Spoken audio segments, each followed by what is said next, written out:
Good morning, good morning. Dipole पढ़ रहे थे। Good morning. चलो स्टार्ट करते हैं, ठीक है। डायपोल में हम लोग interaction between charge and dipole पढ़ रहे थे, राइट। इंटरेक्शन बिटवीन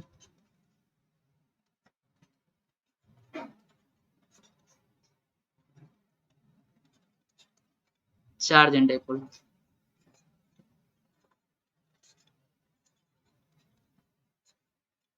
ठीक, चलो। और इस पे बेस्ड एक न्यूमेरिकल किए थे, राइट। चलो उसी न्यूमेरिकल से हम लोग स्टार्ट करते हैं, ठीक है। देखो क्वेश्चन क्या था, चलो थोड़ा सा एक बार डिवाइड कर लेते हैं। एक क्यू चार्ज है, ठीक है। यहाँ से r डिस्टेंस की दूरी पे एक स्मॉल डायपोल रखा हुआ है p, ठीक है। निकालना क्या था, फोर्स ऑन डायपोल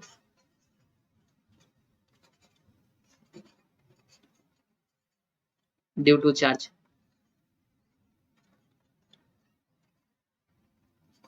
चार्ज की वजह से फोर्स ऑन डायपोल निकालना था, ठीक है। तो हम लोग इसका दो मेथड से सॉल्व किए थे, राइट। एक बार तो हम लोग इसका चार्ज की वजह से इस पे निकाल लिए थे, ठीक है। सेकेंड मेथड क्या किए थे, इस डायपोल की वजह से, मेथड सेकेंड M2, इस डायपोल की वजह से इलेक्ट्रिक फील्ड निकाले थे r डिस्टेंस की दूरी पे, right. Electric E due to dipole.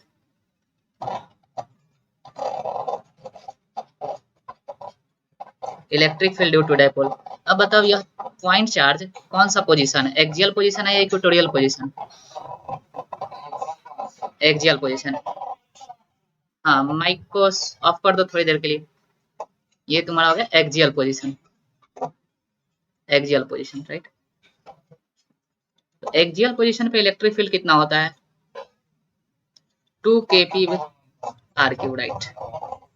अब देखो, हाँ, तो ये जो इलेक्ट्रिक फील्ड आया इस डायपोल की वजह से आ गया यहाँ पे, और डायरेक्शन किधर होगा, in the direction of dipole. Electric field का डायरेक्शन किधर होता है, एक्सियल पोजीशन पे। जो डायरेक्शन होता है ई वेक्टर का वो सेम होता है parallel to P vector, right.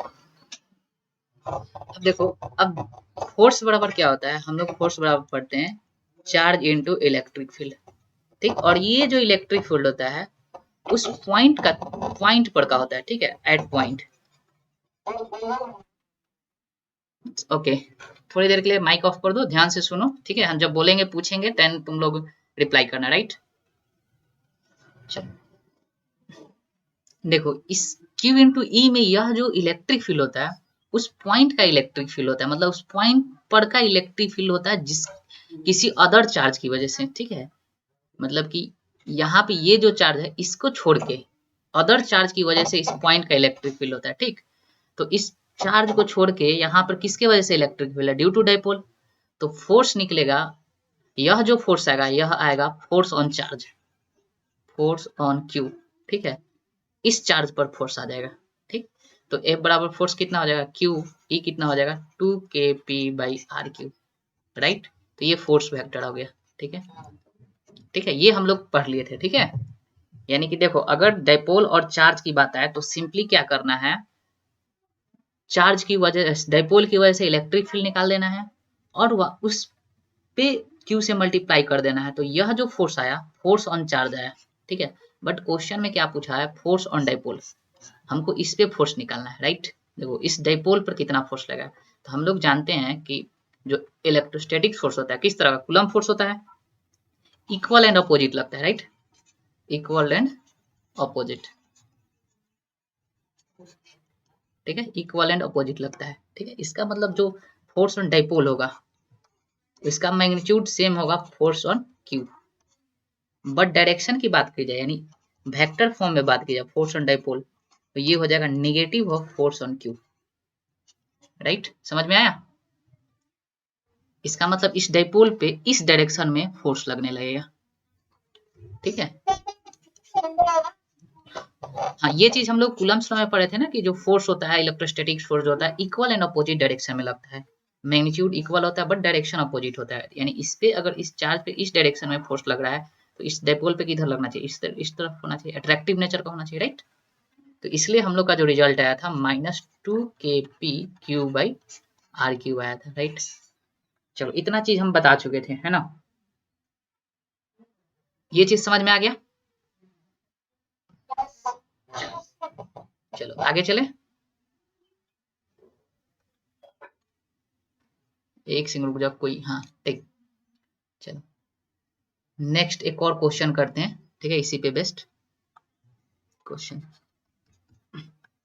देखो क्वेश्चन इस बार जो डाइपोल है, समझो इस बार डाइपोल ऐसे रखा हुआ है, राइट, ये मैग्नीट्यूड ही दे देते हैं पी, ठीक, और यहाँ, ठीक है, लो हो गया, ठीक, ये जो डाइपोल है अब इस तरह से है, ठीक है, और या इसके ठीक परपेंडिकुलर डिस्टेंस पे, यानी परपेंडिकुलर आर डिस्टेंस की दूरी पे एक क्यू चार्ज है, इस बार यहाँ पे क्यू चार्ज है, ठीक है, प्लस क्यू। अब सेम क्वेश्चन है, ठीक है, find force on dipole due to charge, find force on dipole due to charge,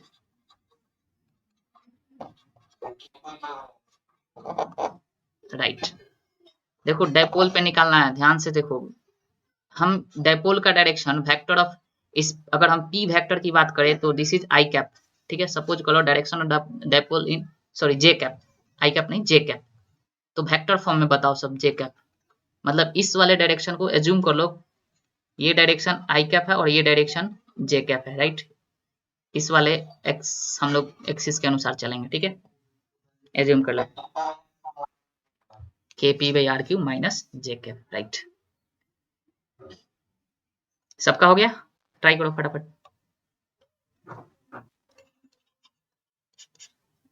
देखो ये पॉइंट चार्ज कौन सा पोजीशन पे है, एक्सियल पोजीशन या इक्वेटोरियल पोजीशन, इक्वेटोरियल, इक्वेटोरियल, पहला तो यही ढूंढा करो ये कहाँ पोजीशन उसका क्या है, राइट, उसके बाद इस पॉइंट पे, यानी अगर हम इस पॉइंट पी पर पी मानते हैं, इस पॉइंट पे डाइपोल की वजह से इलेक्ट्रिक फील्ड निकाल दो, तो इलेक्ट्रिक फील्ड कितना हो जाएगा, के पी बाई, पर ध्यान रहे हम वेक्टर फॉर्म में पूछ रहे हैं, तो इक्वेटोरियल पोजीशन पे इलेक्ट्रिक फील्ड जो होता है एंटी पैरेलल होता है डाइपोल के, राइट, याद है ना डायरेक्शन, तो यहाँ पर क्या लगना चाहिए, अगर हम वेक्टर देते हैं तो क्या माइनस लग जाना चाहिए, राइट, यानी कि जो भी इलेक्ट्रिक फील्ड होगा इस नीचे के डायरेक्शन में आएगा, माइनस जे कैप में आएगा, तो जो फोर्स लगेगा ए वेक्टर वो क्या होगा, Q into E, E vector, और ये हो जाएगा minus K Q P vector by R Q, right, तो ये आ गया फोर्स, ये जो फोर्स आया ये कौन सा फोर्स है, चार्ज पे, क्या बताया था यहाँ पे जो क्यू रहता है उस पे फोर्स निकालते हैं, तो ये जो आया फोर्स ऑन चार्ज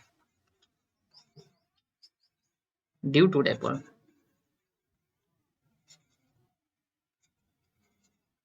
ठीक है, ये डाइपोल की वजह से फोर्स आया, ठीक है। अब लेकिन हम लोग को निकालना है फोर्स ऑन डाइपोल, तो इसका डायरेक्शन देखो, इसका डायरेक्शन निगेटिव है, यानी माइनस जे कैप है, तो जो फोर्स ऑन डाइपोल जो होगा वो क्या आ जाएगा, K Q P by R Q J cap, यानी कि आप फोर्स पे डाइपोल पे इसी डायरेक्शन में फोर्स लग जाएगा, राइट, समझ में आया ना, क्योंकि कूलम्स लॉ क्या कहता है कि जो भी इलेक्ट्रोस्टैटिक फोर्स होता है इक्वल एंड अपोजिट लगता है, राइट,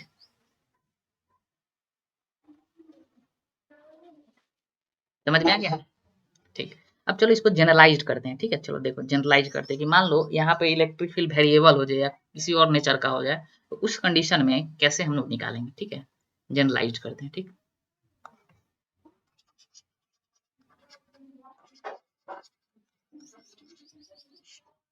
जनरलाइज, ठीक है, मान लो यहाँ पे डाइपोल,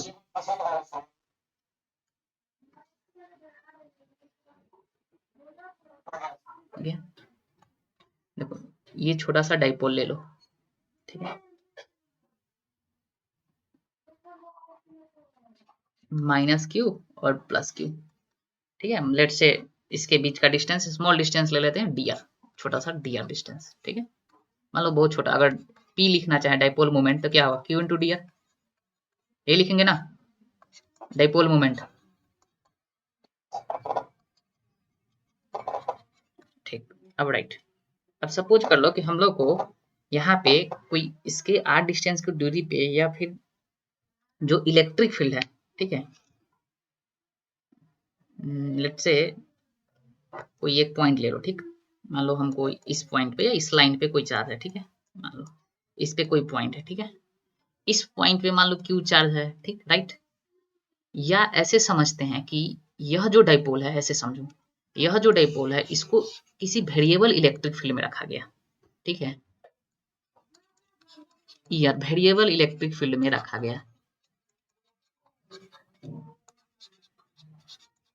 अब ध्यान से सोचो कि हम वेरिएबल क्यों बोले, समझो इस बात को कि हम क्या बोल रहे हैं कि जो डाइपोल है, ये जो मेरा डाइपोल है कौन सा फील्ड में प्रेजेंट है, वेरिएबल इलेक्ट्रिक फील्ड में।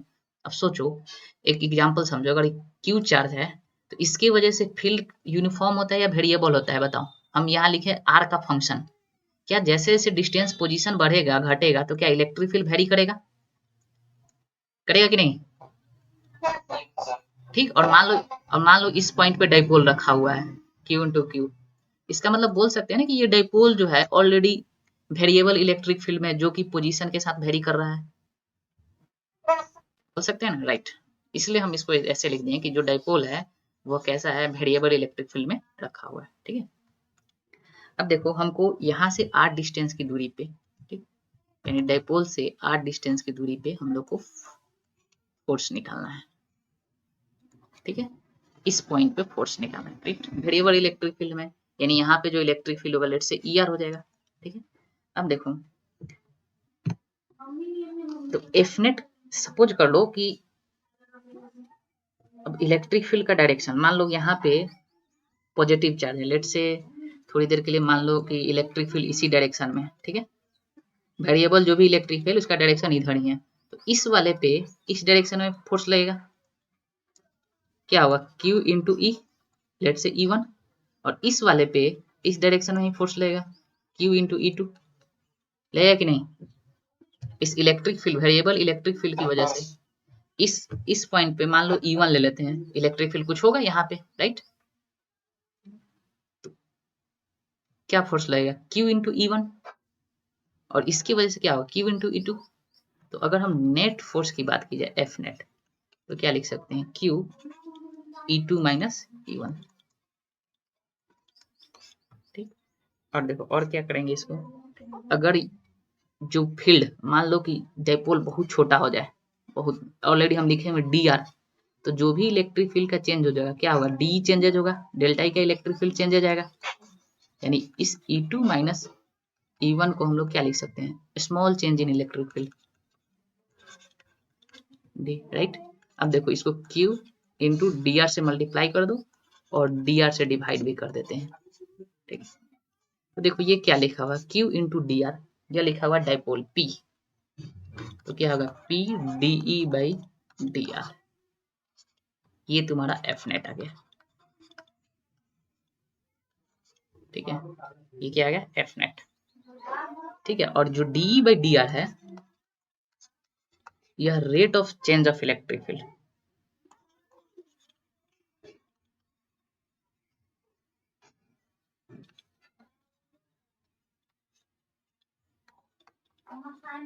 देखो, तो ये देखो ये क्या बता रहा है, ये डायरेक्ट हम लोग को निकल गया, ये फोर्स ऑन डाइपोल, ये डायरेक्ट बता रहा है force on dipole, force on dipole, dipole in external field, in external field, ठीक है।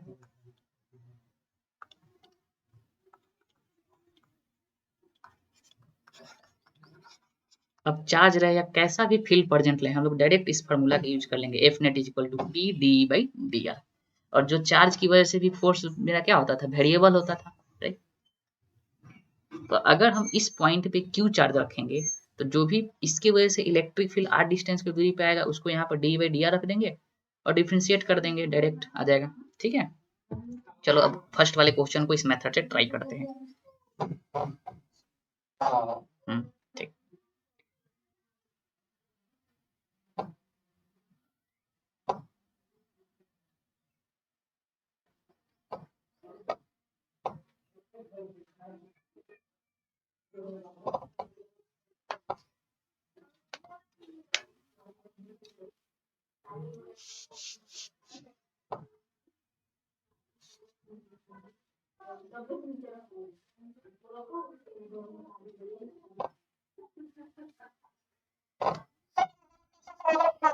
देखो समझो इसको, ठीक है, फिर से बताते हैं। देखो ये जो डाइपोल रखा हुआ ना, ये डाइपोल है, स्मॉल डाइपोल dr लेंथ का, ये एक्सटर्नल फील्ड में रखा हुआ है, ठीक है। और फील्ड कैसा है, फील्ड डिस्टेंस के अनुसार वेरी कर रहा है। समझो ये क्यों लिखे हैं, मान लो पॉइंट चार्ज की वजह से फील्ड निकालते हैं तो इसको लिखते हैं के क्यू बाई आर स्क्वायर। यानी यहाँ पर जो इलेक्ट्रिक फील्ड रहता है आर का फंक्शन होता है, यानी अगर आर यहाँ पॉइंट लेंगे तो फील्ड वेरिएबल हो जाएगा।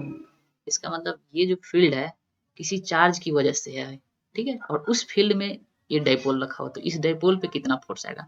तो समझो हम क्या किए कि इस इलेक्ट्रिक फील्ड की वजह से इस Q1 चार्ज पे फोर्स निकाल दिए। तो क्या हो जाएगा, Q इंटू E1, मान लो यहाँ पे इलेक्ट्रिक फील्ड E1 था, यहाँ पे E2 हो गया, तो Q इंटू E2, क्योंकि वेरिएबल है तो हर अलग अलग डिस्टेंस पे इलेक्ट्रिक फील्ड अलग अलग हुआ। तो जो नेट फोर्स आएगा किस पे, डाइपोल पे, ये किस किस पे लिख लें, ऑन डाइपोल, डाइपोल की बात कर रहे हैं डायरेक्ट।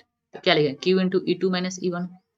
तो अगर E2 और ये जो डिस्टेंस dr बहुत छोटा होगा, डिस्टेंस डाइपोल के बीच बहुत छोटा होगा, तो जो चेंज इन इलेक्ट्रिक फील्ड आएगा वो भी बहुत छोटा आएगा। तो इसको क्या लिख सकते हैं, d, E2 माइनस E1 क्या लिखते हैं, d।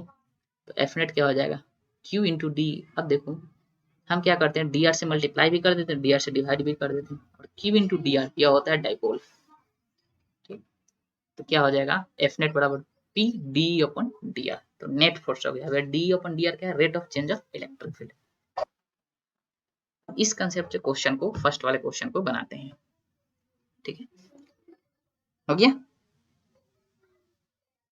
ये जो है वेरी इंपॉर्टेंट, ठीक है, जो जनरलाइज की that is important, important in sense of competition, ठीक। क्योंकि इससे अब फील्ड कैसा भी हो, हम लोग देखो डायरेक्ट लिख दें ई आर, किसी भी फील्ड में डाइपोल रखा हो हम डायरेक्ट फोर्स निकाल सकते हैं। चले आगे चले। हाँ, कांस्टेंट इलेक्ट्रिक फील्ड कैसा भी हो, ठीक है, कांस्टेंट इलेक्ट्रिक फील्ड में रख के देखो डी अपन डी आर जीरो हो जाएगा, राइट। यानी कांस्टेंट इलेक्ट्रिक फील्ड में नेट डाइपोल पे फोर्स जो आता है जीरो आता है, आगे हम लोग देखेंगे, ठीक है, एक स्पेशल केस ही पढ़ेंगे, dipole in uniform electric field, force on dipole in uniform electric field. देखो अगर ई कांस्टेंट हो जाएगा तो डी अपन डी आर क्या हो जाएगा, जीरो। तो फोर्स क्या हो जाएगा, जीरो। तो ये हम लोग स्पेशल केस पढ़ेंगे अब की फोर्स जीरो होता है, राइट। चलो आगे चलें।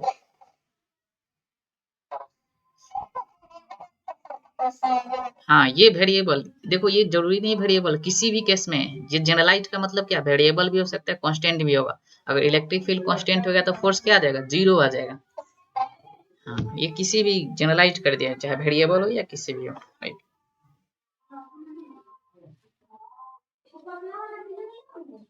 हो गया। अब देखो क्वेश्चन करते हैं, ठीक है, देखो आगे चले। देखो क्वेश्चन मेरा यही था ना कि क्यू चार्ज था, राइट। और यहाँ से आर डिस्टेंस की दूरी पे एक छोटा सा डाइपोल रखा हुआ था, माइनस क्यू प्लस क्यू, जिसके बीच का लेंथ एल है, ठीक। अब क्वेश्चन वही था कि फोर्स ऑन डाइपोल चार्ज निकाल, सॉरी फोर्स ऑन डाइपोल निकालना है, फोर्स ऑन डाइपोल।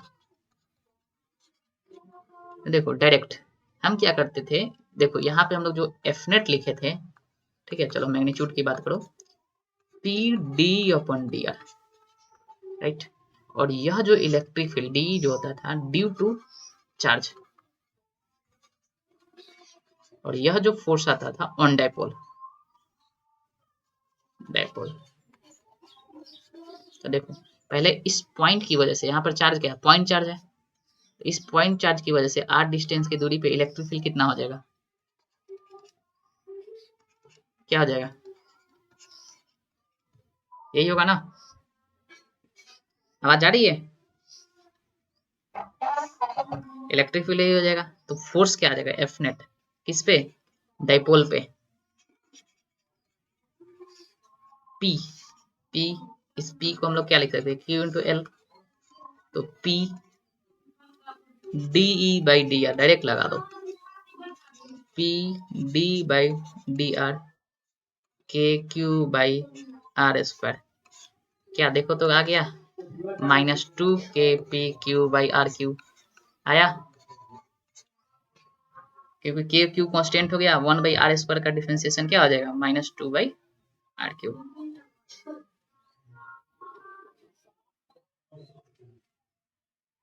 समझ में आया? तो देखो इससे डायरेक्ट निकल जा रहा है, ठीक है। 3 मेथड हम लोग पढ़ लिए, राइट। जो तुम्हें याद रहे वो चीज अप्लाई करना है, तीनों वैलिड है, तीनों एकदम एग्जैक्ट सही है, राइट। ये मेथड सबसे बेस्ट है क्योंकि इसमें ज्यादा कैलकुलेशन नहीं करना पड़ता है, ठीक है। और किसी भी फील्ड, कैसा भी फील्ड हो, किसी भी फील्ड के लिए हम लोग ये मेथड एप्लीकेबल है, राइट। चलो एक और क्वेश्चन करते हैं, आगे चले।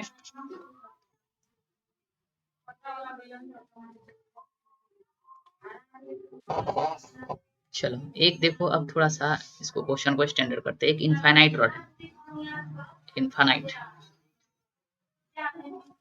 लेमडा कूलम पर मीटर, ठीक। यहाँ से r डिस्टेंस की दूरी पे एक डाइपोल रखा हुआ है P, ठीक है। तो बताना है find force on dipole due to infinite rod. Find force on dipole due to infinite wire.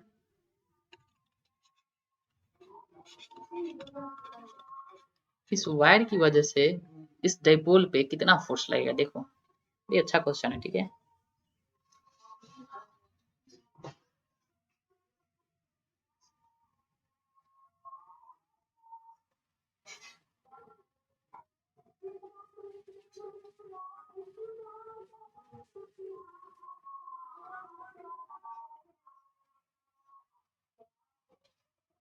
बना?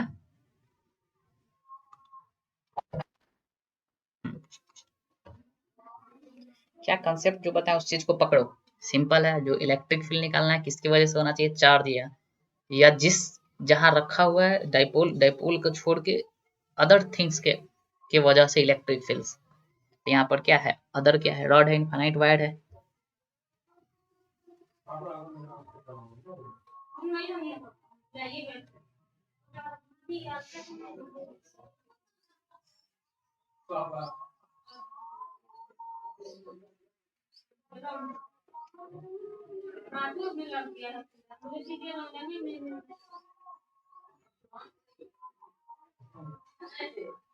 हो गया?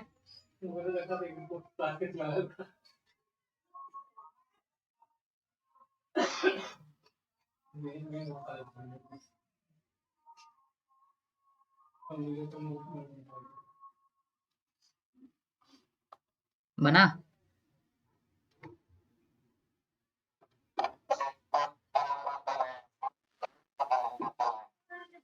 आई थिंक करेक्ट। इलेक्ट्रिक फील्ड देखो, जो यहाँ पे इलेक्ट्रिक फील्ड किसकी वजह से निकालेंगे, इनफाइनाइट वायर की वजह से। तो ई कितना हो जाएगा, 2k लेमडा बाई r, ठीक। तो डायरेक्ट निकाल लो, एफ नेट क्या होता है, ये होता है P D by D R. इसमें क्या करना क्या था, सिंपल। चलो मैग्नीट्यूड ही, हमेशा मैग्नीट्यूड ही निकालना, जब तक क्वेश्चन में जनरली मैग्नीट्यूड ही पूछता है, ठीक है।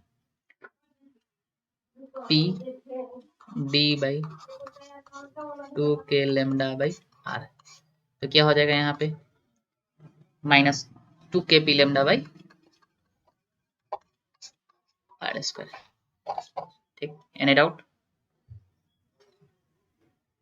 इसमें, किसी को डाउट? चलो आगे करते हैं एक अच्छा सा क्वेश्चन, ठीक है। हाँ बोलो।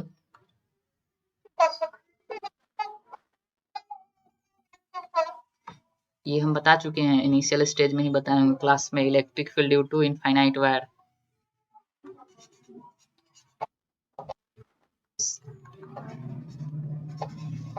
ड्यू टू इनफाइनाइट वायर, ये स्टार्टिंग क्लास में ही बताए होंगे, राइट। पता है ना, इलेक्ट्रिक फील्ड डिफरेंट कॉन्फ़िगरेशन, ठीक। चलो ठीक, चलो आगे चलते हैं, क्वेश्चन करते हैं, ठीक है। लास्ट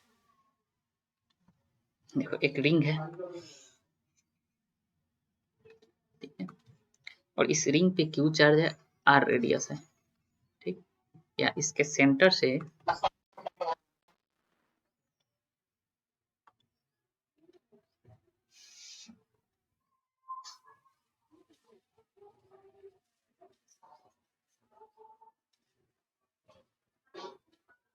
हो गया।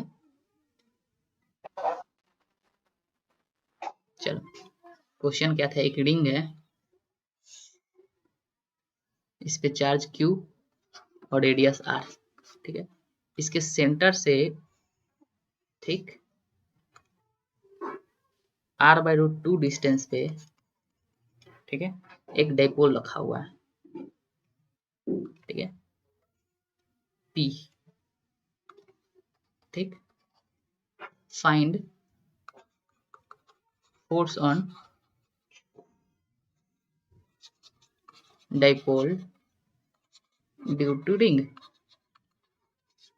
चलो ट्राई करो, 1 मिनट का क्वेश्चन है। यहाँ से कितना डिस्टेंस की दूरी पे है, R/√2 डिस्टेंस की दूरी पे। Find force on dipole due to ring. Try करो।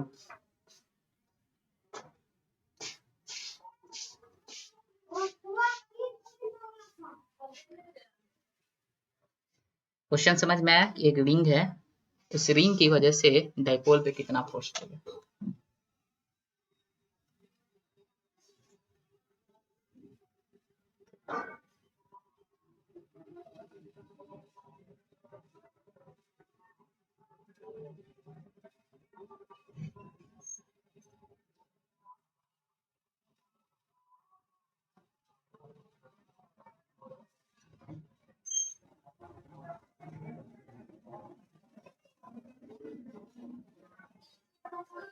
बना?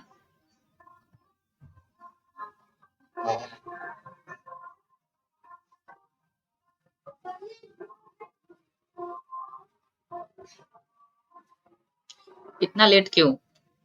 हम लोग जो इलेक्ट्रिक फील्ड निकालेंगे किसकी वजह से निकालेंगे, जो F होगा फोर्स, सिंपल, F नेट जो होगा तो होगा P/d/dr।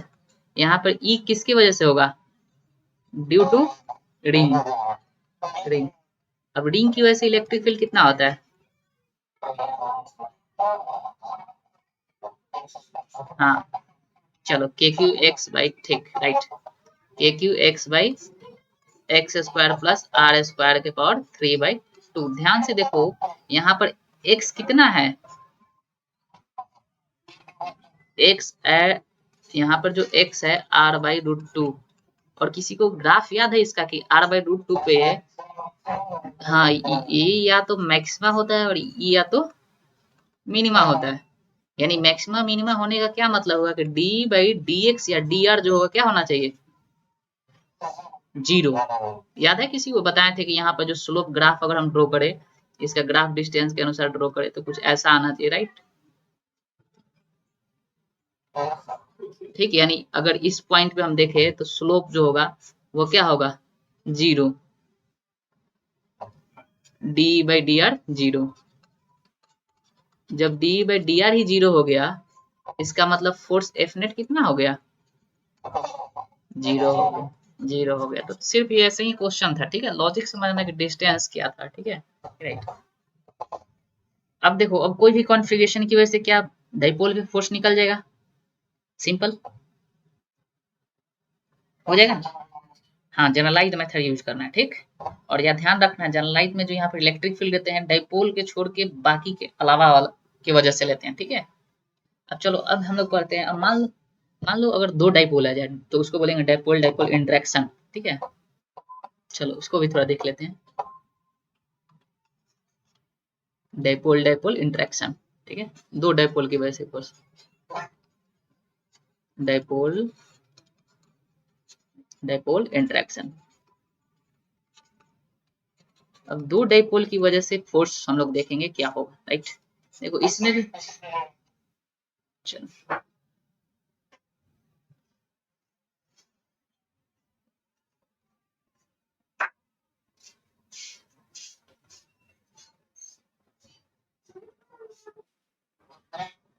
हो गया।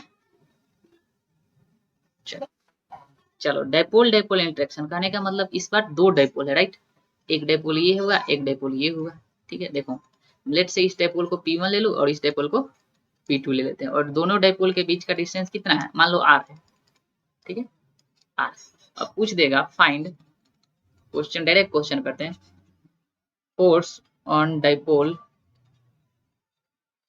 P2 due to P1।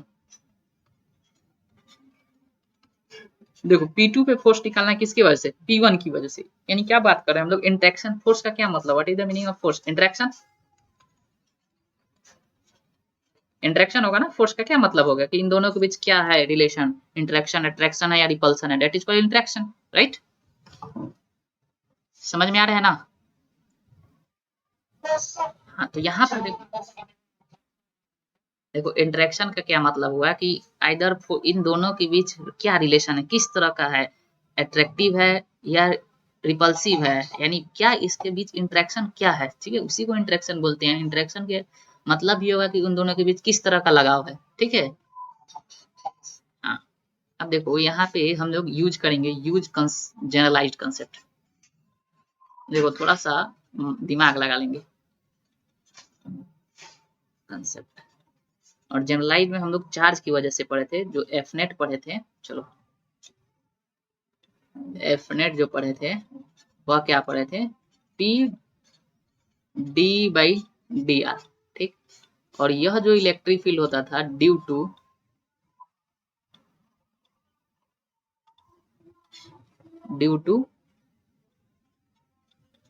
Charge.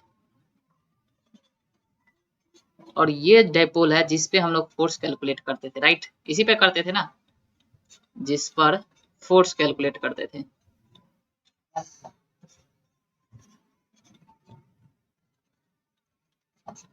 समझो, ठीक है, भाषा पे ध्यान नहीं तो समझो, ठीक है। अब देखो अब हम क्या करेंगे, हमको डायपोल पे ही फोर्स निकालना है, P2 पे फोर्स निकालना है, ठीक।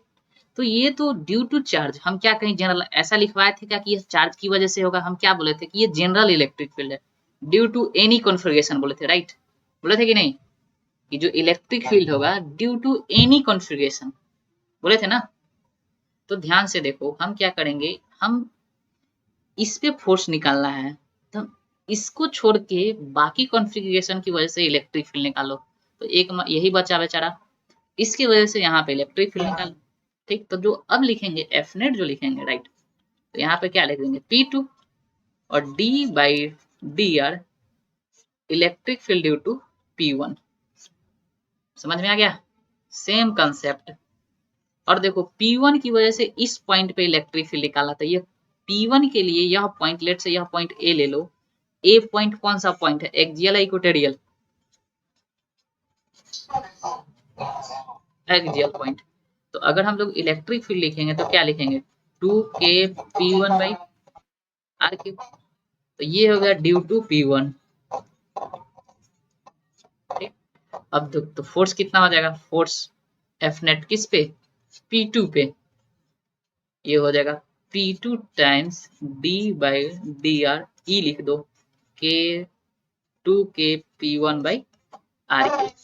सॉल्व करें इसको, माइनस क्या आ जाएगा, 6 आ जाएगा, 6 के P1 P2/r⁴ आई थिंक ये आ जाएगा, तो यही फोर्स हो जाएगा एफ नेट, ठीक है।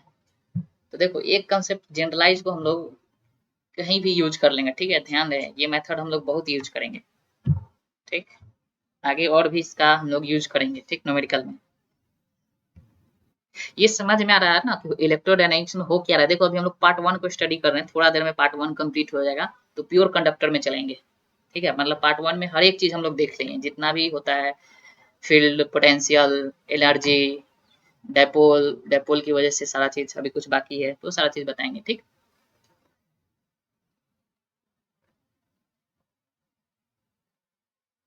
हो गया।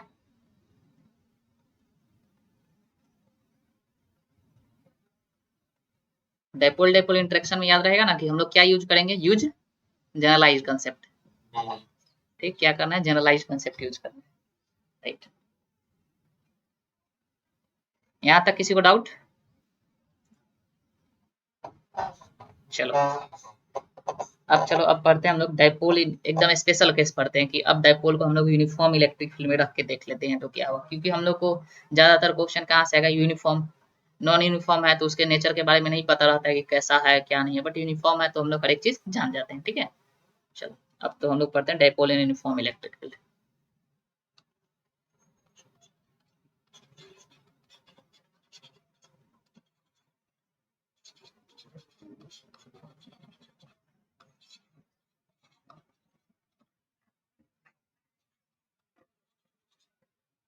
ठीक है, यूनिफॉर्म इलेक्ट्रिक फील्ड में डाइपोल।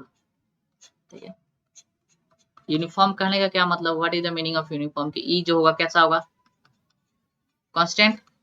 बताए थे ना, चार पैटर्न बताए थे ना, इलेक्ट्रिक फील्ड का प्रॉपर्टी पढ़ा रहे थे तो उसमें चार पैटर्न बता रहे थे, राइट। तो इसमें ई कैसा हो जाएगा, कांस्टेंट हो जाएगा। तो चलो हम लोग इलेक्ट्रिक फील्ड ड्रॉ कर देते हैं, कांस्टेंट इलेक्ट्रिक फील्ड, राइट।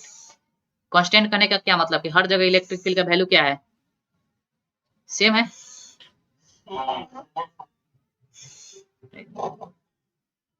ये फिगर देखने से क्या लग रहा है ना कि कांस्टेंट इलेक्ट्रिक फील्ड है।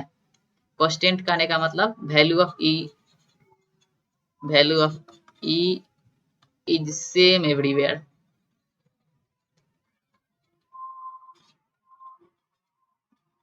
ठीक है, अब देखो ई कांस्टेंट हो गया, अब एक डाइपोल को रख दो, कैसे भी डाइपोल। ठीक है, मान लो ये एक डाइपोल रख देते हैं, ठीक। देखो यहाँ पे मान लो लेट से यहाँ पे तुम्हारा माइनस क्यू ले लो और कैसे भी रख दो प्लस क्यू ले लो। ठीक है, ये डाइपोल ले लो, दिख रहा है।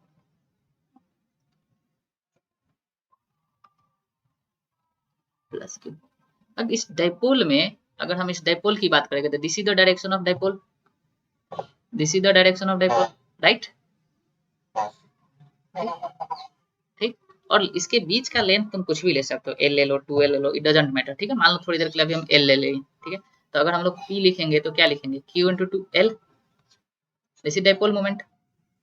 चार्ज ऑन, हाँ जब भी पूछा जाए चार्ज ऑन डाइपोल, इसका मतलब क्या जवाब देना है, प्लस या माइनस, प्लस, हाँ positive charge. Distance from dipole मतलब कहाँ से मेजर करेंगे, सेंटर से, राइट। तो ये डाइपोल मोमेंट होगा, ठीक है। अब देखो डाइपोल मोमेंट पे नेट फोर्स, तो हम लोग एक जनरलाइज कर सकते थोड़ी देर के लिए, चलो फ्रॉम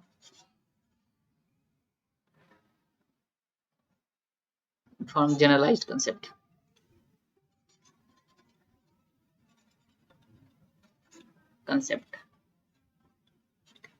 जो फोर्स जो होता है डाइपोल पे होता है P D by D r, right.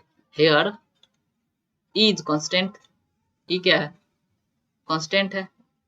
तो डी बाई डी आर क्या हो जाएगा, the simply what, d by D r क्या हो जाएगा, जीरो। तो फोर्स क्या आ गया, जीरो। इसका मतलब किसी डाइपोल को यूनिफॉर्म इलेक्ट्रिक फील्ड में रख दिया जाए तो फोर्स क्या आना चाहिए, जीरो आना चाहिए, राइट। अब चलो अब देख भी लेते हैं, मान देखो इस पॉइंट पे, इस पॉइंट पे फोर्स निकालो, माइनस क्यू प्लस क्यू पे, प्लस क्यू पे क्या इधर फोर्स आएगा, क्यू इंटू ई, आएगा कि नहीं, in the direction of electric field, this is the direction of electric field, right. और माइनस क्यू पे अगर निकालेंगे तो किधर आएगा, opposite direction of electric field, और ये क्यू इंटू ई। अब ध्यान से देखो दोनों इक्वल एंड अपोजिट है, तो नेट फोर्स की बात करें, देखो यहाँ पे मैग्नीट्यूड सेम है, यहाँ पे मैग्नीट्यूड फोर्स सेम है, तो अगर एफ नेट की बात करें तो नेट फोर्स कितना हो जाएगा, यानी force on plus Q plus force on minus Q, यही करते हैं नेट फोर्स में, तो जनरली क्या करते हैं ऐड कर देते हैं। तो एक अगर हम लोग इधर को पॉजिटिव लेते हैं तो इधर को हम लोग क्या ले लेंगे, नेगेटिव, तो क्यू माइनस क्यू, ये क्या हो गया, जीरो। नेट फोर्स क्या हो जाएगा, जीरो। तो ये तो बात पता चल गया, तो एक स्टेटमेंट ये भी लिख लेंगे, when a dipole is placed in uniform electric field the net force on dipole is zero। क्या, हाँ लिख देते हैं, when a dipole is placed in uniform magnetic field sorry uniform electric field,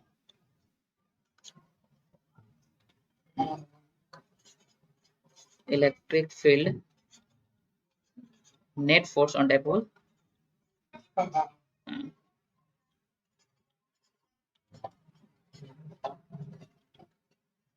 zero. तो एक बात पता चल गया, right. What about torque?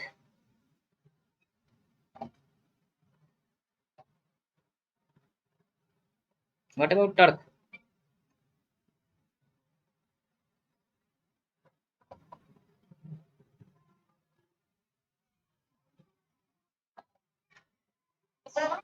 Torque zero होगा। देखो ये डाइपोल फ्री, क्या टर्क किसी भी पॉइंट के अबाउट टर्क क्या होगा, जीरो होगा या नहीं? चलो एक स्टेटमेंट देते हैं पहले लिखे, ठीक है, उसके बाद फिर हम लोग आते हैं। ये हो गया इतना, लिखो। देखो तुम लोग रिमेम्बर कर रहे हो ना जितना पढ़ रहे हो, ठीक है, उस चीज को याद करो, ठीक है, बस notes is your enough. Try करो इसको पूरा रिवाइज करने के लिए अच्छे से।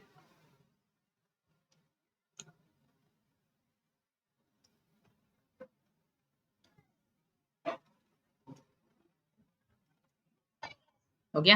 चलो एक क्वेश्चन करते हैं, ठीक है, देखते हैं थोड़ा सा किसको मैकेनिक्स याद है, राइट। एक क्वेश्चन करते हैं, किसी बॉडी पे है ना, ट्रू फॉल्स है, ठीक है, ट्रू फॉल्स स्टेटमेंट बताना है।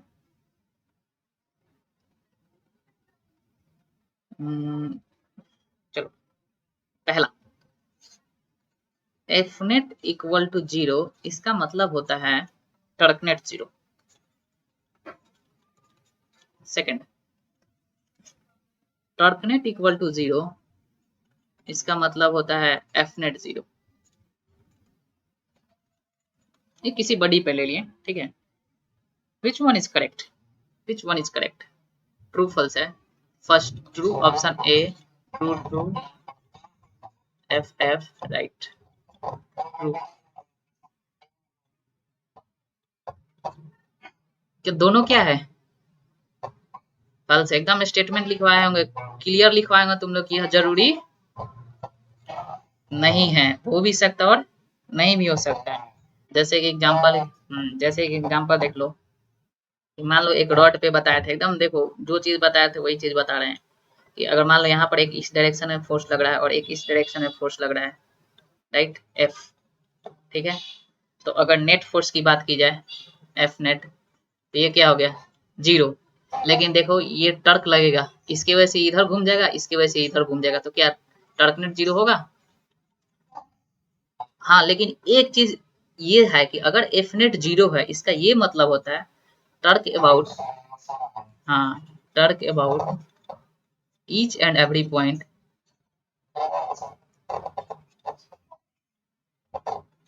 रिमेन सेम,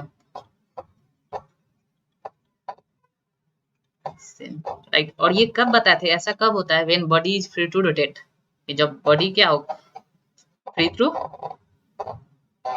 हाँ, व्हेन बॉडी इज, देखो याद कर लो, थोड़ा सा रिवाइज कर लो, body is free to rotate,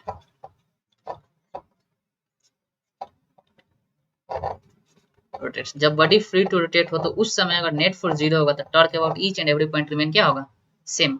अब चलो, अब बॉडी फ्री टू रोटेट हो गया तो ये भी बताए होंगे कि किसके अबाउट रोटेट करता है। हाँ, नहीं, अपने centre of mass axis passing through, हाँ, यह अपने एक्सिस, देखो हिंदी में लिख देते हैं, अपने एक्सिस जो सेंटर ऑफ मास, सीओ मास से पास करता है, उसके अबाउट घूमेगा, अबाउट रोटेट करेगा। ये सारा चीज, इतना चीज हम तुम लोग को बताए हैं, राइट। तो देखो ये पहला का तो हो गया कि एफ नेट जीरो था बट टर्क नेट जीरो नहीं था। सेकंड का ले लो, देखो यही सेकंड का एक देख लो, एक एग्जांपल समझ लो सेकंड का। इस बार रॉड ऐसे ले लो और फोर्स इधर से लगा दो, एफ एफ,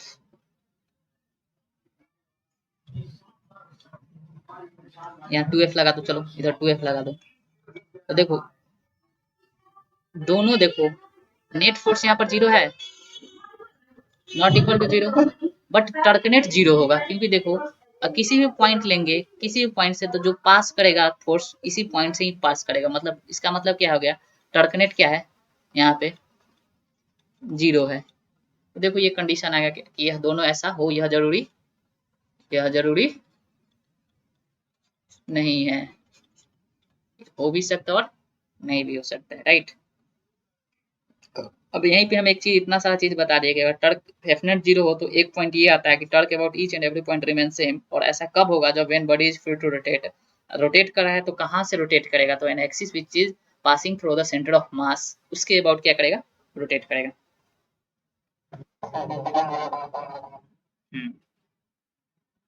राइट। अब चलो, अब थोड़ा सा डाइपोल वाला में आते हैं, ये इरेज करें, सॉरी आगे बढ़े।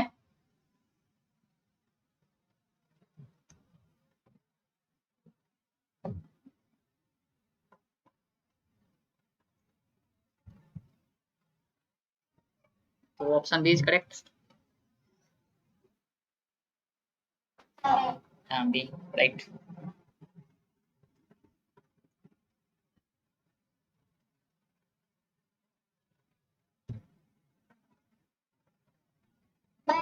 हो गया। चलो अब यही क्वेश्चन हम तुम लोग से डाइपोल से करते हैं, ठीक है, यही क्वेश्चन डाइपोल से, कि डाइपोल ट्रू फॉल्स, ठीक है। Question, F net equal to zero on dipole, always, देखो यहाँ पर लिख रहे हैं always when placed in uniform electric field.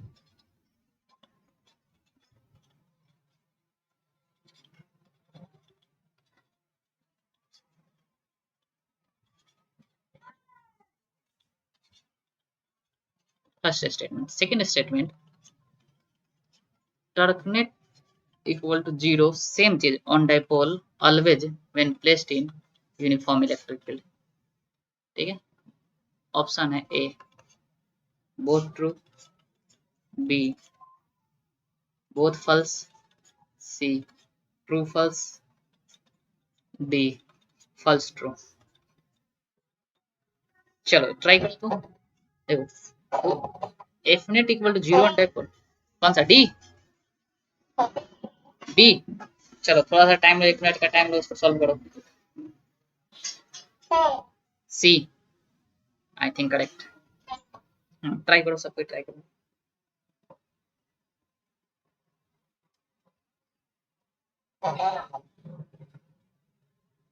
D number, C, C majority C का है, राइट। ठीक, चलो देखते हैं, ठीक, I think C is correct, चलो देखते हैं।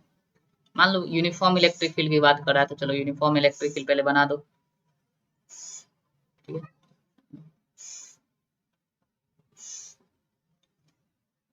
ठीक है, अब इसमें क्या रखा हुआ है, डाइपोल रखा हुआ है, ठीक है। तो चलो हम लोग 3 केस पॉसिबिलिटी लेते हैं, ठीक है। एक बार डाइपोल को माइनस क्यू इधर, प्लस क्यू इधर, देखो यहाँ पे फोर्स लगेगा क्यू इंटू ई, और इधर फोर्स लगेगा क्यू इंटू ई, तो यहाँ पर नेट फोर्स क्या देखने के लिए मिल रहा है, जीरो। बट देखो डाइपोल नेट फोर्स जीरो है, बट इस फोर्स की वजह से ये डाइपोल घूम जाएगा, राइट। ये फोर्स की वजह से इधर घूमेगा और इस फोर्स की वजह से इधर घूमेगा, और किसके अबाउट रोटेट करेगा, सेंटर ऑफ मास के अबाउट, क्योंकि डाइपोल तो फ्री टू रोटेट है। तो यहाँ पे क्या ऑब्जर्व किया कि टर्कनेट जीरो नहीं है, टर्कनेट जीरो नहीं है, ठीक। सेकंड केस ले लो, ठीक है। सेकंड केस क्या कर लो, क्या कर लो इसको, इस बार डाइपोल को ऐसे रख दो, माइनस क्यू प्लस क्यू, ठीक है। तो देखो इस पे इधर फोर्स लगेगा क्यू ई, और इस पे इधर फोर्स लगेगा ना, मतलब पैरेलल रख दिए क्यू ई। तो इस केस में देखो, इस पर्टिकुलर केस में एफ नेट क्या है, जीरो, और टर्कनेट भी क्या है, जीरो। यानी यहाँ पे पॉसिबल है, यहाँ पे पॉसिबल नहीं है, इसका मतलब हर सिचुएशन में डाइपोल को किस कैसे भी रखे तो नेट फोर्स तो जीरो होगा, बट टर्कनेट जीरो हो यह जरूरी, this is not necessary, this is not necessary. हो भी सकता है नहीं भी हो सकता, इसका मतलब स्टेटमेंट सेकंड इज फॉल्स। ठीक है, ये समझ में आ गया ना कि डाइपोल हो भी सकता है जीरो और नहीं भी हो सकता है, राइट। चलो अब देखते हैं टॉर्क ऑन डाइपोल।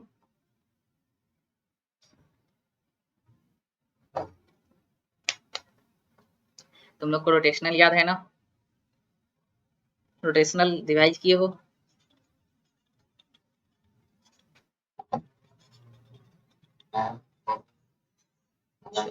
देखो इसका यूज आएगा है ना, क्या बेसिक याद है ना, बेसिक सारा चीज। चलो आज इसका यूज कर, हाँ इसका यूज करेंगे, ठीक है राइट। आगे चलें। टर्क ऑन डाइपोल, अब निकालते हैं, कैलकुलेशन करते हैं कि टर्क लगता कितना है। टर्क ऑन डाइपोल, डाइपोल पे टर्क कितना लगता है, राइट। लेकिन ये कौन सा केस हम लोग पढ़ रहे हैं, इन यूनिफॉर्म इलेक्ट्रिक फील्ड, अभी यानी जो भी अभी पढ़ेंगे सब कहाँ पढ़ेंगे, यूनिफॉर्म इलेक्ट्रिक फील्ड में। यानी इलेक्ट्रिक फील्ड कैसा है, यूनिफॉर्म है, कांस्टेंट है, उस नेचर के इलेक्ट्रिक फील्ड में हम लोग का डाइपोल निकालना है, राइट।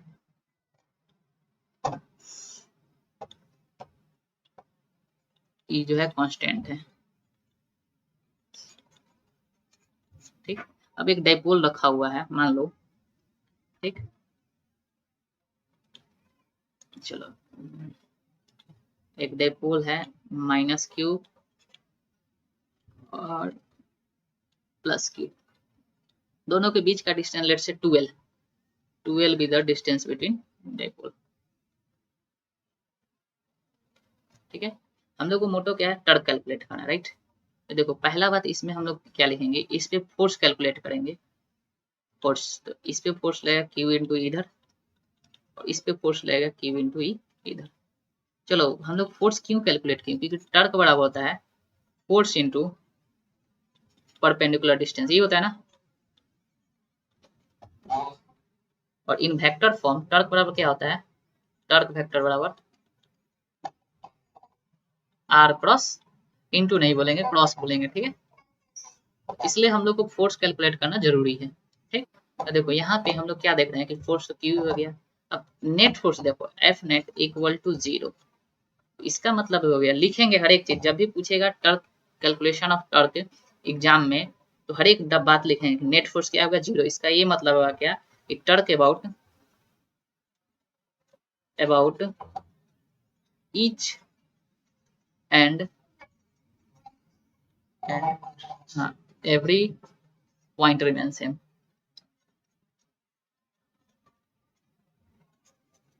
ये चीज बात लिखेंगे, इसका मतलब हम कहीं भी निकाल सकते हैं किसी पॉइंट के अबाउट अपने मर्जी के अनुसार, यहाँ यहाँ यहाँ सेंटर में, ठीक है। तब कैलकुलेशन करेंगे टर्क का। नाउ नाउ टर्क कैलकुलेशन,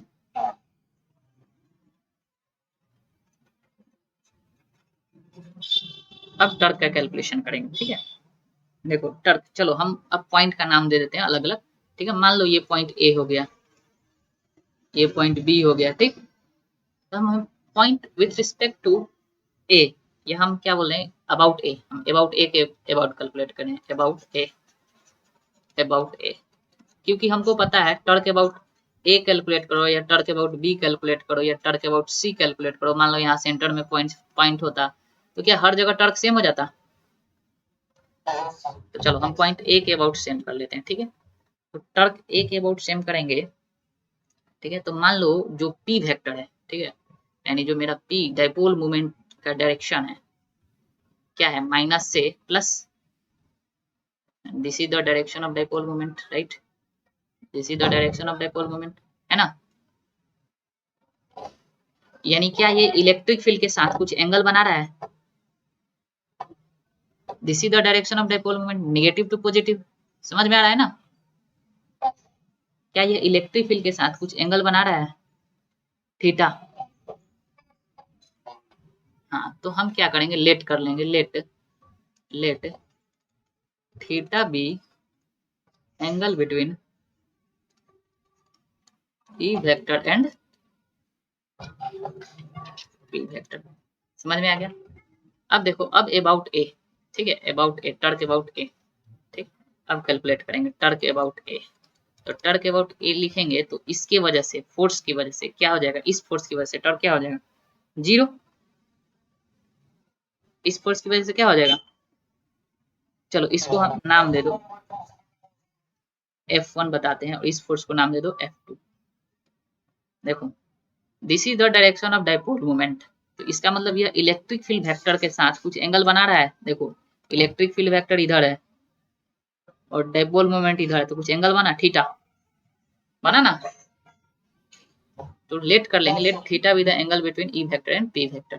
ठीक है, अब मान लो इस वाले फोर्स को QE को F1 बोल दिए और यहाँ वाला फोर्स को F2 बोल दिए, और अबाउट ए के अबाउट टर्क निकाल लेंगे। देखो टर्क अबाउट ए क्या हो जाएगा, torque due to F1 plus torque due to F2। अब देखो F1 की वजह से क्या टर्क होगा, 0, प्लस F2 की वजह से क्या हो जाएगा, फोर्स इनटू परपेंडिकुलर डिस्टेंस। तो परपेंडिकुलर डिस्टेंस क्या लेते थे, याद है किसी को, कौन सा डिस्टेंस लेते थे, फोर्स से परपेंडिकुलर, ये वाला,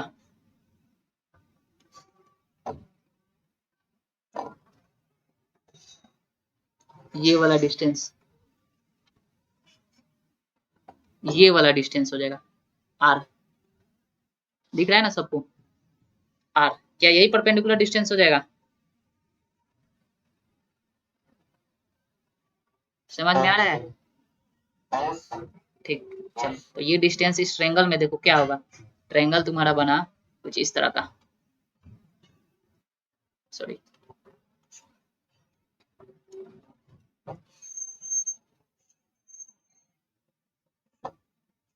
कुछ इस तरह का ट्रायंगल बना, ये डिस्टेंस 12 है और ये एंगल थीटा है। देखो अगर ये एंगल थीटा तो क्या ये एंगल भी थीटा होगा, तो ये डिस्टेंस कितना हो जाएगा, ये परपेंडिकुलर डिस्टेंस R परपेंडिकुलर, क्या 12 साइन थीटा होगा,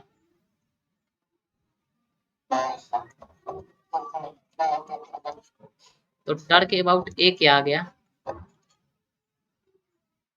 E इंटू क्या, देखो हम क्या लिख रहे हैं समझो, Q12 साइन थीटा, और Q12 क्या हो जाएगा, P बराबर Q इंटू 12, तो क्या लिख देंगे यहाँ पे, P इज साइन थीटा, ये तो मैग्नीट्यूड आ गया।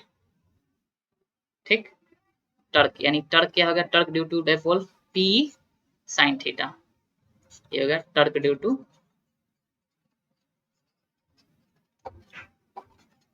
डाइपोल, डाइपोल की वजह से टर्क हो गया, राइट।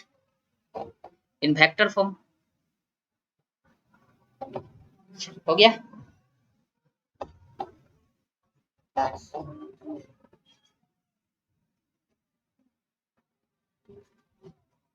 चलो तो इन वेक्टर फॉर्म टर्क होगा, नहीं हुआ,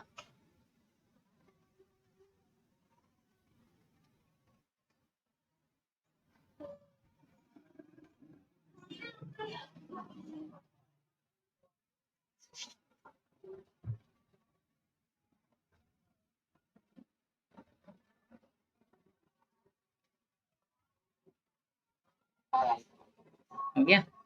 चलो in vector form torque vector जो होता है P क्रॉस A, क्योंकि टर्क इटसेल्फ है वेक्टर क्वांटिटी, याद रहेगा ना, P cross E torque due to dipole in uniform electric field.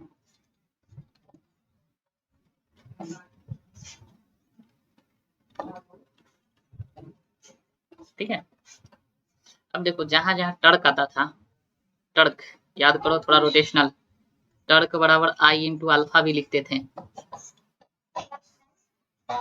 Where alpha is the angular acceleration, और अल्फा जहां अल्फा होता था मोमेंट ऑफ इनर्शिया आता था, वहां पे स्टेबिलिटी की बात करते थे, रोटेशनल में बताए होंगे, और स्टेबिलिटी दो तरह का होगा, स्टेबल और अनस्टेबल, अनस्टेबल मतलब गड्ढा में गिर जाना कोई उपाय नहीं है, नो क्वेश्चन। स्टेबल मतलब हेल्दी, ठीक ठाक क्वेश्चन अराइज किया जा सकता है, राइट। एंड जहां भी स्टेबल होगा वहां क्या आएगा, एसएचएम। और जहां भी एसएचएम आएगा क्या पूछता है, टाइम पीरियड। तो फिर देखो, फिर लाके वहीं छोड़ दिया जहां से हम लोग स्टार्ट किए थे, फिर वहीं पे आ गए, राइट। अब हाँ, तो पहले देखो कि हम अगर इलेक्ट्रिक फील्ड में हम लोग अल्फा का कैलकुलेशन कैसे करते हैं, ठीक है। चलो एक क्वेश्चन करते हैं। देखो डाइपोल, चलो थोड़ा सा और यहाँ पर दे देते हैं। ये जो डाइपोल होगा क्या रोटेट करेगा, क्योंकि फ्री है तो रोटेट करेगा ना टर्क की वजह से। तो किसके अबाउट रोटेट करेगा, हाँ, centre of mass, axis passing through centre of मास। एक और बात लिख लो, जो रोटेशन होगा, rotation dipole rotates about an axis passing through COM parallel but parallel to torque vector. ध्यान रहे, जो भी एक्सिस होगा, जैसे ये डाइपोल है, ऐसे डाइपोल है, तो जिस डायरेक्शन में टर्क लगेगा उसी डायरेक्शन में इसका एक्सिस होगा, उसी के रोटेट करेगा, राइट। टर्क वेक्टर के पैरेलल। टर्क का डायरेक्शन क्या देगा, P cross E। P cross E gives the direction of torque। P cross E gives direction of torque। और ये बताओ रोटेट क्यों कर रहा है, वाई इट रोटेट, ऐसा रोटेशन क्यों पॉसिबल है, हाँ, टर्क की वजह से। और दूसरी बात फ्री है, रोटेशन कब होगा, जब कोई ऑब्जेक्ट फ्री होगा, राइट। हाँ, फ्री होगा ना, फ्रीली छोड़ देंगे तभी रोटेट करेगा, राइट। अब चलो हम लोग यहाँ से क्वेश्चन अराइज करते हैं, that is very very important portion of the dipole.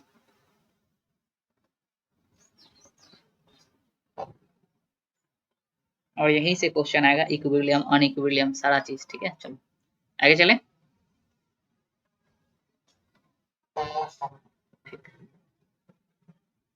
चलो देखो क्वेश्चन है, ठीक है, सिंपल सा क्वेश्चन। क्या 10 मिनट और, चलो इस क्वेश्चन को पढ़ो, उसके बाद एक कंसेप्ट देखेंगे, आफ्टर दैट कंप्लीट करेंगे, ठीक है। चलो एक क्वेश्चन है, ठीक है, ट्राई करो। अब जब भी हम लोग कौन सा फील्ड का क्वेश्चन कर रहे हैं, यूनिफॉर्म इलेक्ट्रिक फील्ड, ठीक है।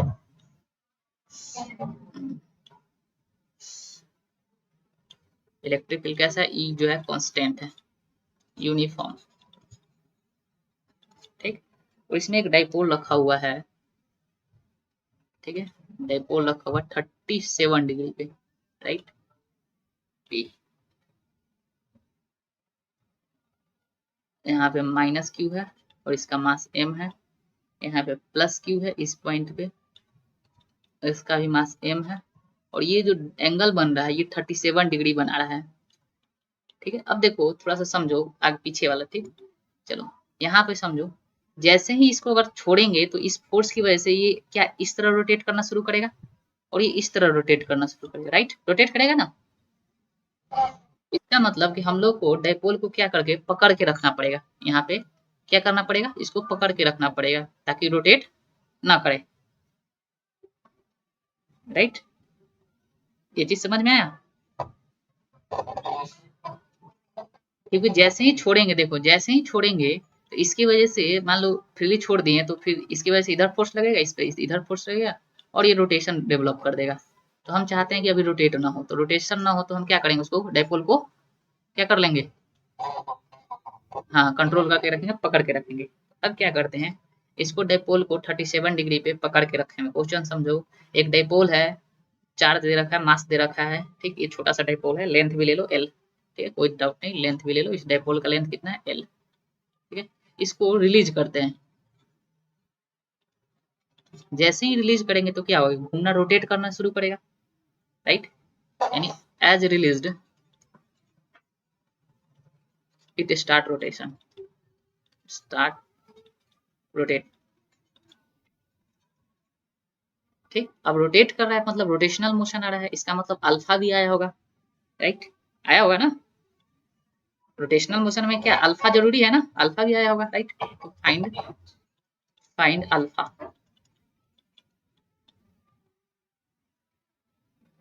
फाइंड अल्फा, ट्राई करो, one of the best question, find alpha. किसी को याद होगा वो हम बताए होंगे, याद करो, हम लोग इस तरह का डॉट वाला प्रॉब्लम करते थे, रिलीज कर देते थे, छोड़ देते थे, ठीक है, तो अल्फा निकालते थे। एक केस ये भी पढ़े थे कि जब रॉड फ्री हो उस केस में रोटेशनल मोशन किसके अबाउट होता था। और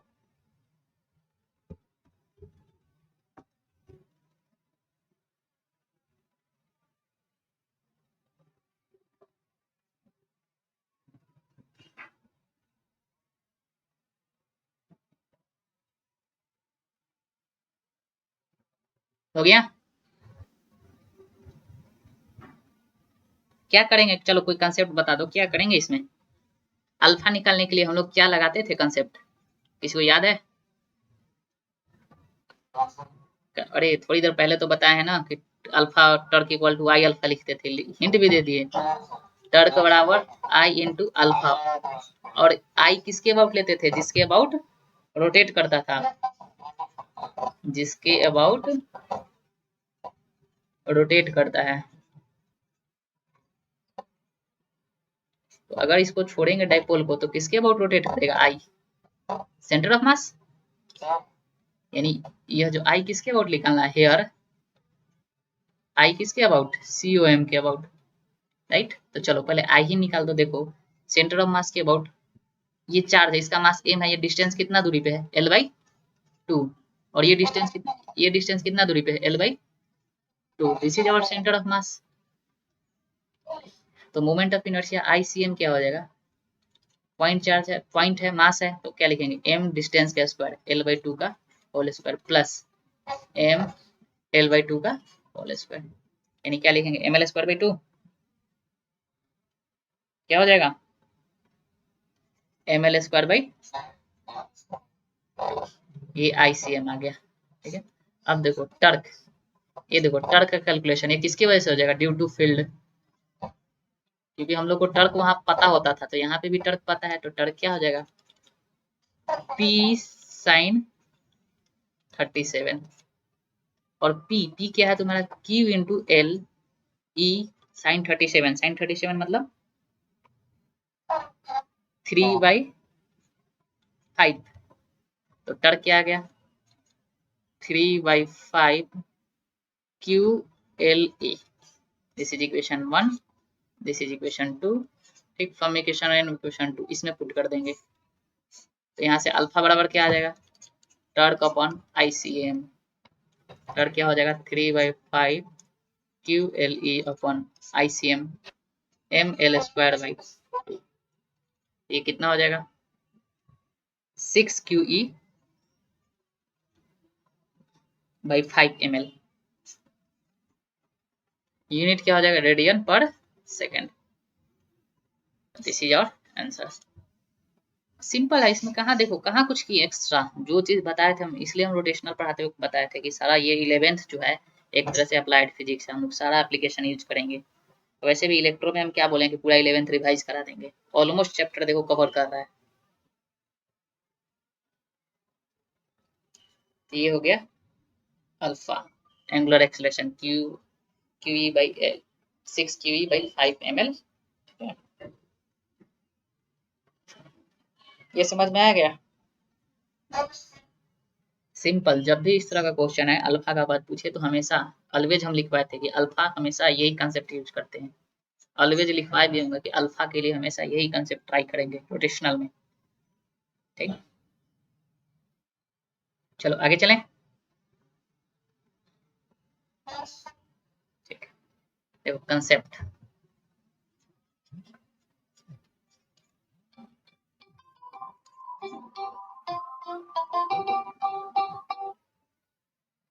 कंसेप्ट, ठीक है, कंसेप्ट क्या है कि अगर हम लोग एसएचएम की बात करते हैं, ठीक है, अगर लीनियर फोर्स लगे, ठीक, चलो पहला अगर F इक्वल टू माइनस के एक्स, लीनियर की बात कर रहे हैं तो यहाँ से हम लोग क्या कैलकुलेट कर देते हैं, के, और फिर उसके बाद फिर जो टाइम पीरियड होता था वो क्या होता था, 2 पाई अंडर रूट m/, तो ये हो जाएगा लीनियर के केस में, लीनियर एसएचएम। एंगुलर एसएचएम के केस में हम लोग जो फोर्स कैलकुलेट करते हैं वो फोर्स नहीं, torque, this is the cause, ध्यान रखिए ये कॉज है, और टर्क यहाँ पे कैलकुलेट करते हैं, टर्क को हम लोग माइनस के थीटा या सी थीटा, ठीक, चलो सी थीटा लिखो, ठीक, टोरिशनल कांस्टेंट होता है सी थीटा, यहाँ से हम लोग सी निकाल देते हैं, उसके बाद हम लोग टाइम पीरियड क्या लिखते थे, 2 पाई अंडर रूट I/C, तो ये हो गया, हाँ I/C या I/K, ठीक है, जो भी सी है, सी कांस्टेंट हो गया एक तरह से, यह एंगुलर एसएचएम।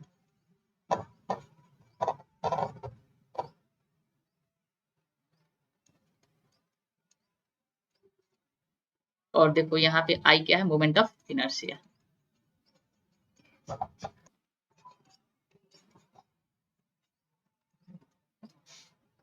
ठीक है। अब देखो ये दोनों कब यूज करेंगे, ये दोनों सी टोरिशनल कांस्टेंट, टोरिशनल कांस्टेंट, ठीक है, रोटेशनल में इसको टोरिशनल कांस्टेंट बोला जाता है, ठीक, जैसे वायर को ट्विस्ट कर दिया, समझो वायर में एक बॉल लगा के उसको रोटेट कर दो, ट्विस्ट कर दो वायर को, जैसे ही छोड़ दें तो फिर अपने पोजीशन पे आता है, इसीलिए इसको बोलते हैं टोरिशनल कांस्टेंट, राइट। हो गया, ये दोनों कंसेप्ट कब यूज करेंगे, जब स्टेबल इक्विलिब्रियम, राइट, यानी यहाँ पर स्टेबिलिटी की बात आती है, ठीक है, देखो ये used when equilibrium is stable, तो पहले तो चेक करो कि स्टेबल है या नहीं है, राइट, तो इसके लिए केस फर्स्ट देखते हैं, केस फर्स्ट, ठीक है, केस फर्स्ट, मान लो यूनिफॉर्म इलेक्ट्रिक फील्ड में हम लोग रखते हैं चार्ज को, सॉरी डायपोल को, अभी डायपोल की बात कर रहे हैं, डायपोल को, ई कांस्टेंट है, ये क्या है, यूनिफॉर्म, ठीक, अब केस फर्स्ट में हम लोग डायपोल को क्या करते हैं, पैरेलल रख देते हैं, ठीक है, इधर माइनस क्यू और इधर क्यू, चलो दूसरे कलर से लिख देते हैं, ये डायपोल हो गया, ठीक है, ये पी, ठीक, यानी यहाँ पे क्या दिख रहा है, केस फर्स्ट में क्या होगा, E vector parallel to P vector, इसका मतलब थीटा क्या हो जाएगा, 0 डिग्री, राइट। और इक्विलिब्रियम का कंडीशन क्या होता है, फॉर इक्विलिब्रियम क्या 0 होना चाहिए, फॉर इक्विलिब्रियम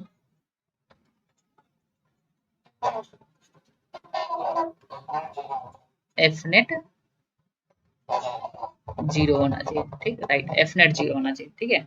अब देखो यहाँ पे इस केस में एफ नेट तो 0 है, हेयर क्या, हेयर एफ नेट क्या है, 0, एंड ऑल्सो टर्कनेट भी 0 है, ऑल्सो क्या है, टर्कनेट भी 0 है, इसका मतलब एफ नेट 0 है, इसका मतलब तो ये बोल दें कि डायपोल इक्विलिब्रियम में है,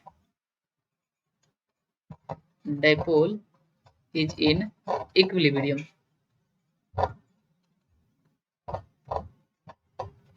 बट किस तरह का इक्विलिब्रियम होगा, किस तरह का, स्टेबल या अनस्टेबल, क्या करेंगे, इसको थोड़ा सा स्लाइड डिस्टर्ब कर दूं, ठीक है, इसको थोड़ा सा अपने पोजीशन से चेंज करो, ठीक है, मान लो इसको थीटा रोटेट कर दिए, ठीक, अब देखो इस पे इधर फोर्स लगेगा और इस पे इधर फोर्स लगेगा, और जैसे ही छोड़ेंगे तो क्या अपने मीन पोजीशन की तरफ आ जाएगा, आ जाएगा ना, ये कौन सा इक्विलिब्रियम हो गया, stable equilibrium,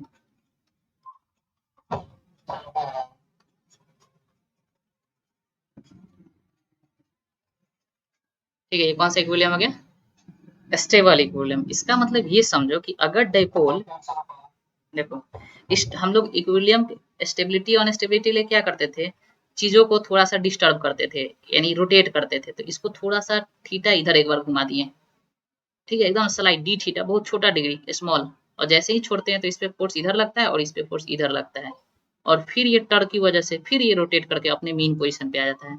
this is the mean position, right.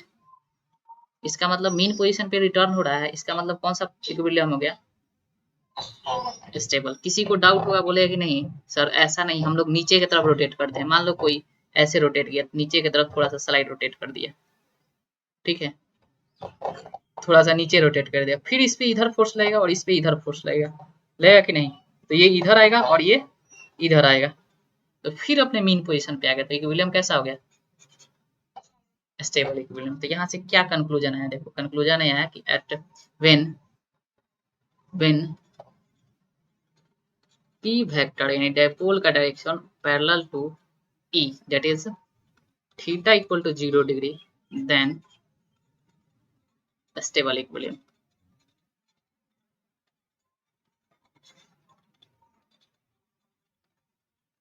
right। समझ में आया।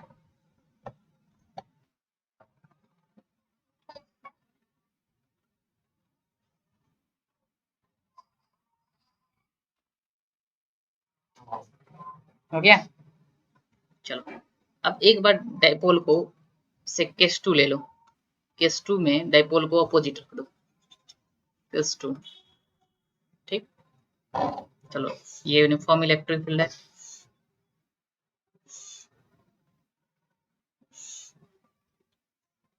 ई है यूनिफॉर्म। अब इस बार डायपोल को एंटी पैरेलल कर देते हैं, ठीक है। इस बार डायपोल वेक्टर जो है मेरा इस डायरेक्शन में है, ठीक है, यानी यहाँ पे plus Q, sorry minus Q,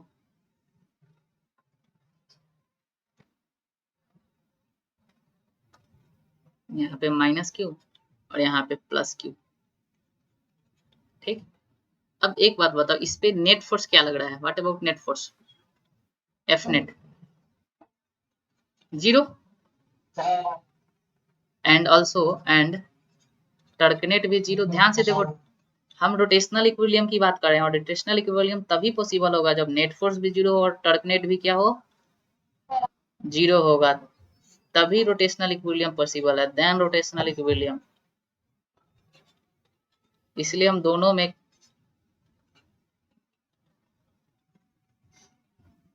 हम लोग बोले हैं, इसी को कंप्लीट इक्विलिब्रियम बोला जाता है, ठीक है।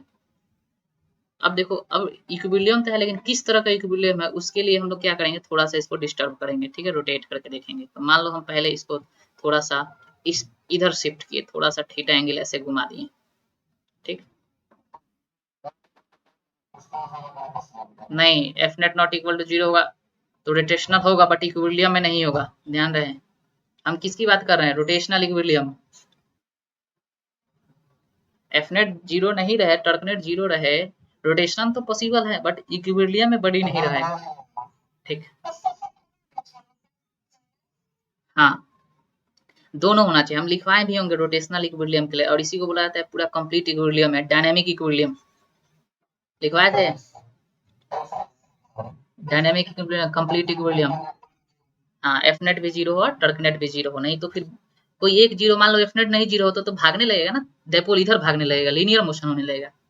क्या हम चाहते हैं कि लीनियर मोशन हो, नो, तो उसको हम क्या बोलेंगे, डायनेमिक इक्विलिब्रियम की बात करेंगे। तो डायनेमिक में तभी पॉसिबल है जब एफ नेट भी 0 हो और टर्क नेट भी क्या हो, 0 हो, ठीक। अब देखो, इसको थीटा डिस्टर्ब कर दे चेक करने के लिए, और यहाँ पर तो बेचारा प्लस क्यू है, जैसे ही थोड़ा सा डिस्टर्ब करेंगे तो इस पर देखो किधर फोर्स लगने लगेगा, इस पे तुम्हारा फोर्स इस इधर लगने लगेगा, राइट। और इस पे यहाँ तो माइनस क्यू है, तो इस पे किधर फोर्स लगने लगेगा, अपोजिट। तो देखो ये अब भागे किधर, ऐसे रोटेट होना चाहेगा, चाहेगा कि नहीं।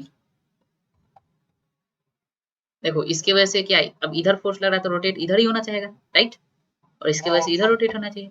तो क्या अपनी एक्चुअल पोजीशन पे आया, नो, इसका मतलब अनस्टेबल इक्विलिब्रियम, इक्विलिब्रियम है बट कैसा है, अनस्टेबल। तो यहाँ पर देखो, यहाँ पर क्या देखे, ये केस टू क्या है, when P is anti parallel to minus, यानी कि थीटा कितना degree, 180 degree. When theta equal to 180 degree then unstable equilibrium. अब देखो अनस्टेबल हो गया तो खेल खत्म, लेकिन स्टेबल है तो फिर हम लोग एसएचएम कर सकता है। तो तुम लोग को होमवर्क रहा कि रोटेशनल को रिवाइज करना है, ठीक है। देखो डाइपोल का डायरेक्शन अभी है जो इलेक्ट्रिक फील्ड के अपोजिट है, राइट। अब इसको थीटा डिस्टर्ब किए, तो जैसे ही डिस्टर्ब किए तो इस पे देखो, इस पर क्यूवी पॉजिटिव चार्ज है तो direction of electric field force लगेगा, और ये निगेटिव चार्ज है तो अपोजिट वाला direction of electric field, right.